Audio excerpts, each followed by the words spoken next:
Bismillahirrahmanirrahim.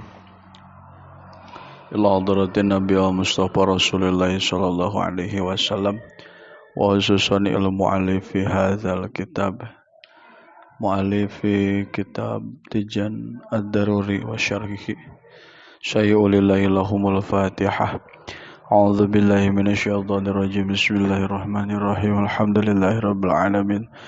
Ar-Rahmanir-Rahim Maliki yaumiddin. Iyyaka na'budu wa iyyaka nasta'in. Ihdinas siratal mustaqim. Siratal ladzina an'amta 'alaihim ghairil maghdubi 'alaihim waladdallin. Bismillahirrahmanirrahim. Bismillahi ngawitan abdi ngaos kana ieu kitab Tijan. Matan Tijan. Kalayan nyebat asma Allah. Sifatna Allah Ar-Rahmani anu maparina nikmat ageng itu Allah. Ku ageng-agengna nikmat di dunia sareng di akhirat. Sifatna Allah Ar-Rahimi anu maparina nikmat alit itu Allah. Ku alit-alitna nikmat di akhirat hungkul. Alhamdulillah sadayana puji lillahi etep itu hamdu milik Allah. Rabbil alamina anu mangeranan sadaya alam wassalatu jeung ari rahmat. Wassalamu sareng kasalamatan ala sayyidina muga tetep ka Gusti urang sadayana. Ala rasulillahi muga tetep eta muga tetep ka Kangjeng Rasulullah sallallahu alaihi wasallam. Shalla muga maparinan rahmat saha Allahu Gusti Allah alaihi ka Kangjeng Nabi wasallama sareng muga maparin kasalamatan Gusti Allah ka Kangjeng Nabi. Wa ba'du jeung dina sabadana maoskeun bismillah.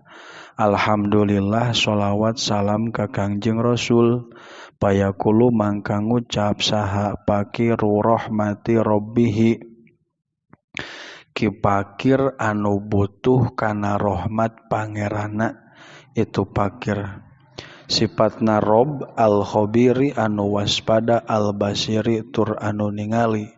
Saha anu pakir teh Ibrahimul Bajuriyu Syekh Ibrahim urang Bajuri.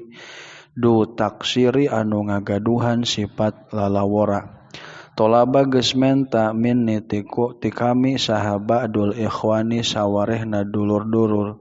Aslaha muga ngaluluskeun saha Allahu Gusti Allah li ka kami atawa li ka abi walahum jeung ka itu ba'dul ikhwan. Alhala kana tingkah wasana jeung kana kalakuan. An aktuba kana yen nuliskeun abdi lahu pikeun itu ba'dul ikhwan risalatan kana hiji risalah. Latifatan anu leutik tastamilu anu ngawengku itu risalah. Ala sifatil sa kapangeranan. Wa addadiha jeung lalawananana tina itu sifatil maula. Wa ma jeung kana perkara ya juju anu wenang itu ma. Wa ma jeung kana perkara ya juju anu wenang itu ma fi haqqihi ta'ala dina hakna Allah ta'ala.